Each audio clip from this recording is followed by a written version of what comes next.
नमस्कार नहीं welcome you all world affairs. मैं हूं प्रशांत धवन। नाउ रिसेंटली हमने देखा है कि टर्की दुनिया का पहला देश बना है जिसकी प्राइवेट डिफेंस कंपनी ने ओपनली ये कह दिया कि हम भारत को अपने अटैक ड्रोन्स नहीं बेचेंगे। हमारे जो ड्रोन्स हैं ये सिर्फ पाकिस्तान, अजरबैजान जो हमारी फ्रेंडली कंट्रीज हैं उनके लिए ही है। यहाँ पर आप देख पाओगे we will never sell drones to India, ये बायरक्टर ड्रोन्स के सीईओ ने कहा है। ना बायरक्टर ड्रोन्स के बारे में आपको पता होगा, टर्की में ड्रोन्स हैं। रिसेंटली यूक्रेन रशिया युद्ध में इन ड्रोन्स ने यूक्रेन के लिए बहुत अच्छी परफॉर्मेंस दिखाई है। यूक्रेन के सैनिकों ने कई रशियन सोल्जर्स को मारा, बहुत सारा जो रशियन इक्विपमेंट है ये डिस्ट्रॉय कर दिया इन सस्ते टर्किश ड्रोन से। तो इस वीडियो में हम बात करेंगे कि टर्की की कंपनी क्यों कह रही है कि कभी भी ये अटैक ड्रोन्स इंडिया को बेचेंगे ही नहीं, ये कस्टमर एलिमिनेट ही यहाँ पर कर रहे हैं। इसका रीज़न क्या है ये हम समझेंगे, बहुत कुछ आपको जानने को मिलेगा। मगर आगे बढ़ने से पहले आपसे क्वेश्चन पूछूंगा। क्वेश्चन यहाँ पर यह है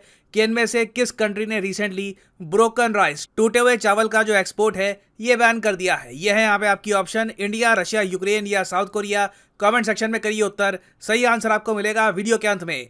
ना यूक्रेन रशिया की जो वॉर हुई है इसमें एक बात क्लियर हो चुकी है कि 21वीं सदी में बिना अटैक ड्रोन्स के कोई वॉर डेफिनेटली होने नहीं वाली। अटैक ड्रोन्स का बहुत ही क्रिटिकल रोल होगा। और इंटरेस्टिंग बात देखिए, इंडिया के आसपास कई देश हैं जिन्होंने टर्किश मेड बायरक्टर ड्रोन्स परचेज कर लिए हैं। फॉर एग्जांपल आप अगर देखो, बांग्लादेश के पास ये ड्रोन्स है, पाकिस्तान के पास ये ड्रोन्स है। रिसेंटली सैटेलाइट इमेजेस सामने आई हैं जहां पर हमको पाकिस्तान के एयर बेसिस में ये ड्रोन्स दिखे हैं। अब ये जो डील है कब हुई है किसी को पता नहीं, सीक्रेटली पाकिस्तान ने ये टर्किश ड्रोन्स परचेज कर लिए हैं। उसके बाद आप देखोगे ये जो सारे कंट्रीज आपको मैप पे दिख रहे हैं ये आज के समय टर्की के बायरक्टर ड्रोन्स को यूज कर रहे हैं।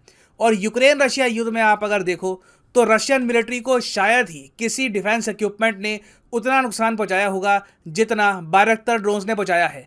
बायरक्टर ड्रोन्स की पॉपुलैरिटी को देखते हुए एक बार क्या हुआ कि लिथुएनिया जो एक और देश है बिल्कुल रशिया की बॉर्डर के साथ में, इनके रिलेशंस रशिया के साथ काफ़ी ख़राब है। यहाँ पर जो आम सिटीजन्स हैं इन लोगों ने ऑनलाइन बहुत सारा पैसा इकट्ठा किया और इतना पैसा इकट्ठा कर लिया जिससे एक बायरक्टर ड्रोन ये परचेज कर सकते हैं। ये ड्रोन परचेज करके इन्होंने दे दिया यूक्रेन की सरकार को। तो ये पॉपुलैरिटी है इस ड्रोन की। आप यूक्रेन में देखोगे आए दिन इनके सोशल मीडिया पे ऐसी फोटो पोस्ट होगी जहां पर एक आदमी बायरक्टर ड्रोन्स को गले लगा रहा होगा और साथ में कहीं पोस्ट डाल देगा फेसबुक या फिर कहीं और कि इन ड्रोन्स ने मेरी देश की रक्षा करी है। और यूक्रेनियंस ने तो लिटरली एक गाना बना दिया है बायरक्टर ड्रोन्स की शान। बायरक्टर प्रेम है ये यहाँ पे ख़त्म होता नहीं है। बायरक्टर कंपनी के साथ मिलकर यूक्रेन ने अब ये भी इंश्योर कर दिया है कि कभी भी इनके देश को अटैक ड्रोन्स की कमी ना पड़े। ये लोग एक पूरी फैक्ट्री लगा रहे हैं यूक्रेन में जो लगातार ये ड्रोन्स करती रहेगी मैन्युफैक्चर।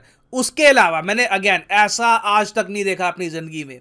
यूक्रेन के जो प्रेसिडेंट है व्लादिमीर ज़ेलेंस्की, इन्होंने बायरक्टर कंपनी के जो सीईओ हैं हाकुल बायरक्तर, जिन्होंने रिसेंटली इंडिया के बारे में स्टेटमेंट दी है, ये वही आदमी है। तो इनको इन्होंने यूक्रेन में बुलाया और इनको सम्मान किया। इनको यूक्रेन का जो हाईएस्ट सिविलियन ऑनर है ये दिया और ये कहा कि आपकी जो कंपनी है उन्हीं के ड्रोन्स की वजह से हम लोग अपने देश की रक्षा कर पाए हैं। हमने रशियंस को काफ़ी हद तक पीछे धकेला है। और इस तरीके से यहाँ पे आप देख पाओगे वीडियो में बायरक्टर कंपनी के जो सीईओ हैं इनको फैसिलिटेट किया। तो इस दौरान इनसे एक जर्नलिस्ट ने कुछ सवाल पूछे। पहला सवाल ये था कि यूक्रेन ने तो मतलब बायरक्टर ड्रोन को दुनिया भर में बहुत फेमस कर दिया है अपने यूज़ के हिसाब से। फिर यूक्रेन ने फ्री में इसकी मार्केटिंग भी करी है और आज के समय आप लोग ये ड्रोन्स बेच रहे हो पाकिस्तान को और वेरियस कंट्री को।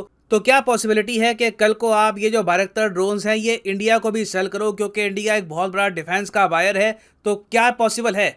तो यहाँ पर बायरक्टर ड्रोन के सीईओ ने ये कहा कि कभी भी हम इंडिया को अपने ड्रोन सेल नहीं करेंगे, क्योंकि इनके हिसाब से इनका तर्क ये है ये वॉर प्रॉफिटियरिंग नहीं करते ना। वॉर प्रॉफिटियरिंग क्या होती है?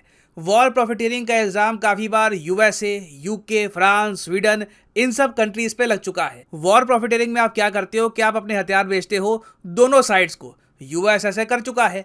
F-16 यूएसए ने बेचे पाकिस्तान को, हालांकि काफ़ी कम पैसे बेचे मगर बेचे पाकिस्तान को। और फिर अब हम देख रहे हैं कि इंडिया को भी हथियार बेच रहे हैं। फ्रांस ने भी ऐसा किया था। फ्रांस अगेन इंडिया का फ्रेंडली कंट्री होगा, मगर मैं आपको ये बता दूं किसी कंट्री को भी ये मत एक्सेप्ट कर लेना कि ये बस अनकंडीशनली इंडिया के फ्रेंड है, इनको बस हमारी शक्लें पसंद है इसलिए हमारी हेल्प कर रही हैं। Every country has its motive, और कल को अगर उनको प्रॉफिट नहीं दिखता तो इंडिया का सपोर्ट करना वो छोड़ भी देंगे। तो फ्रांस भी आप अगर देखो तो एक टाइम पर पाकिस्तान को सबमरीन, फाइटर एयरक्राफ्ट ये सब सेल करता था, साथ ही साथ इंडिया को भी सेल करता था। तो इसको कहते हैं जी वॉर प्रॉफिटेरिंग। इंडिया पाकिस्तान दोनों लड़ो, हमारा फायदा होगा, हमारी कंपनी पैसा कमाएगी। अब टर्की के जो यहाँ पर सीईओ हैं ये कह रहे हैं कि ये वॉर प्रॉफिटेरिंग के अगेंस्ट है, जबकि रियलिटी ये है कि ये जानती है कि इंडिया कभी भी बायरक्टर ड्रोन्स का ऑर्डर भी नहीं देने वाला। इन्होंने यहाँ पर आगे बहुत सी बातें बोली हैं कि इनके ड्रोन्स नेटो मेंबर्स के लिए है और जिन कंट्रीज़ के साथ टर्की के स्ट्रैटेजिक रिलेशंस हैं उनको ये सेल करेंगे drones, for example Pakistan, Ukraine, Azerbaijan. उसके अलावा ऑफ कोर्स अभी रिसेंटली इन लोगों ने 120 बायरक्टर ड्रोन सेल किए हैं यूएई को, और कई ड्रोन्स यहाँ पे एक्चुअली ये यूएई में मैन्युफैक्चर भी करेंगे। बट इंडिया के केस में देखो इनकी स्टेटमेंट की कोई सेंस बनती नहीं है, क्योंकि इंडिया ओपनली काम कर रहा है तपस BH-210 ड्रोन पर, जो आप बायरक्टर ड्रोन से कंपेयर करोगे तो एक कई गुना ज़्यादा कैपेबल और इफेक्टिव ड्रोन है। यहाँ पर आप देख पाओगे ये है तपस BH-201 ड्रोन। रिसेंटली ही न्यूज़ आई थी कि हिंदुस्तान एरोनॉटिक्स लिमिटेड ने इसके एयरफ्रेम्स बनाना स्टार्ट कर दिया है। बहुत ही जल्द आप देखोगे कि भारतीय एयरफोर्स, आर्मी, नेवी, जी हाँ, तीनों के लिए ये ड्रोन्स बनेंगे। ये ड्रोन सर्विलेंस भी करेंगे, अटैक भी कर सकते हैं। तो ये ड्रोन्स बहुत ही जल्द इंडिया यूज़ करना स्टार्ट कर देगा। और आप अगर बायरक्टर ड्रोन्स को तपस BH-201 से कंपेयर करके देखो तो तपस ड्रोन ज़्यादा बड़े हैं, साइज में काफ़ी बड़े हैं, तो इसलिए ये हायर एल्टीट्यूड पे उड़ सकते हैं। उसके अलावा जो पेलोड कैरिंग कैपेसिटी है ये तपस की काफ़ी बेहतर है, जहां पर बायरक्टर ड्रोन्स कैरी कर सकते हैं weapons of around 150 kg। Weapons आप कह लीजिए ये मिसाइल होता है या फिर कोई एक बॉम्ब होता है, 150 kg का मैक्सिमम ये कैरी कर सकता है। जो इंडियन मेड ड्रोन है ये 350 kg के वेपन्स कैरी कर सकता है। तो पेलोड कैपेसिटी इसकी ज़्यादा है, तो मतलब कि एक बार लोकेशन पर पहुंचकर इंडियन ड्रोन कई गुना ज़्यादा डैमेज करेगा कंपेयर टू टर्किश ड्रोन। उसके अलावा अगर हम बात करें हॉर्स पावर की तो टर्किश ड्रोन में जो इंजन है ये हॉर्स पावर जनरेट करता है 105 की, जबकि इंडियन जो ड्रोन है ये 130 से लेकर 180 हॉर्स पावर कर सकता है जनरेट। तो हर तरीके से आप देखो, चाहे पेलोड कैरिंग कैपेसिटी हो या फिर एल्टीट्यूड का यहाँ पे फ़र्क हो, ओवरऑल आप स्ट्रेंथ की भी बात करो तो इंडियन मेड जो ड्रोन्स हैं ये टर्किश ड्रोन से बेहतर हैं। Of course Turkish drones big ज़्यादा इसलिए रहे हैं क्योंकि यूक्रेन ने अंधी एडवर्टीजमेंट करी है इसकी। आप यही देख लो, जब इनके प्रेसिडेंट खुद मेडल देते हैं, कंट्री का हाईएस्ट सिविलियन अवार्ड देते हैं उस डिफेंस कंपनी के सीईओ को, और ये कहते हैं कि आपके ड्रोन्स ने हमारा देश बचा लिया, तो ऑब्वियसली कई कंट्रीज हैं वो भी इंटरेस्टेड होंगे बायरक्टर ड्रोन्स में। तो इवन दो टर्की का यहाँ पर स्टांस है कि इंडिया को ये लोग ड्रोन नहीं बेचेंगे, it will not effect India's defence at all. और इंडियन पर्सपेक्टिव से आप अगर देखें तो यहाँ पर जो टर्किश डिफेंस कंपनी के सीईओ हैं इनकी स्टेटमेंट मैटर बहुत ज़्यादा करती है, हमें इसे एग्जामिन करना चाहिए। ये ओवरऑल टर्की का स्टांस भी है अगेंस्ट इंडिया, कि इंडिया के अगेंस्ट बोलो, इंडिया के साथ कोई डिफेंस डील ना करो। इवन दो हमने कई जो हमारे देश में इंफ्रास्ट्रक्चर रिलेटेड जो प्रोजेक्ट्स हैं उनके टेंडर टर्की को दिए हैं काफ़ी बार। अटल टनल आप अगर देखोगे वहाँ पर टर्किश कंपनीज ने काफ़ी इंपॉर्टेंट रोल निभाया है। तो कहीं ना कहीं देखिए हमको सोचना होगा कि क्या हम टर्किश कंपनीज को इंडिया में बिजनेस देना चाहेंगे जब उनकी डिफेंस कंपनीज हमारे बारे में इतने नेगेटिव व्यू रखती है। ऑफ कोर्स हमें उनके वेपन्स चाहिए नहीं, मगर जिस तरीके से ये एंटी इंडिया बातें करते हैं तो क्या ऐसे कंट्री के साथ हमको बड़े स्केल पर बिजनेस भी करना चाहिए या नहीं, इसके बारे में हमको सोचना होगा। और परहैप्स अब टाइम आ चुका है कि इंडिया जियोपॉलिटिकली भी टर्की को टारगेट करे। टर्की ऑलरेडी काफ़ी हद तक अभी प्रेशर में है। ग्रीस ने रिसेंटली टर्की की जो कोस्ट गार्ड शिप है उस पर अटैक किया है, टर्की इसका प्रोटेस्ट कर रहा है।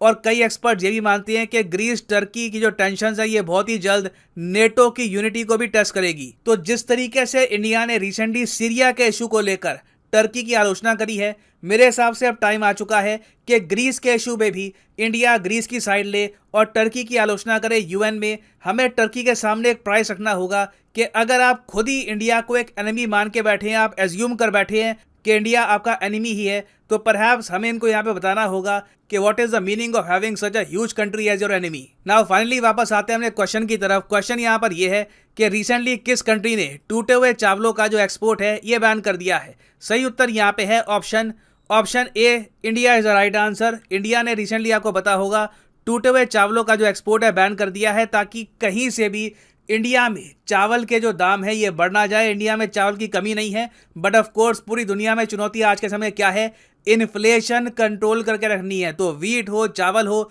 हम कॉन्स्टेंटली कोशिश कर रहे हैं कि उसके दाम इंडिया में जरूरत से ज्यादा ना बढ़ जाए। और हाँ, फाइनली आप सब लोगों के लिए एक इंपॉर्टेंट मैसेज, आने वाले कुछ दिनों के लिए अनअकैडमी की स्पेशल 20% सेल हो चुकी है एक्टिव। यूजुअली आप देखोगे कोई भी कोर्स अनअकैडमी का, उस पर 10% डिस्काउंट होता है। आने वाले कुछ दिन तक ये डिस्काउंट 20% रहेगा। तो कमेंट सेक्शन में जाओ, किसी भी एग्जाम के लिए आप प्रिपेयर कर रहे हैं, लेट्स से आप प्रिपेयर कर रहे हैं फॉर यूपीएससी, तो क्लिक करिए यूपीएससी पर और आपके सामने खुल जाएगा ये पेज। और यहाँ पे आप यूपीएससी एग्जाम के कोर्सेज परचेज कर सकते हैं। फ्लैट 20% डिस्काउंट आपको मिलेगा for a limited time period.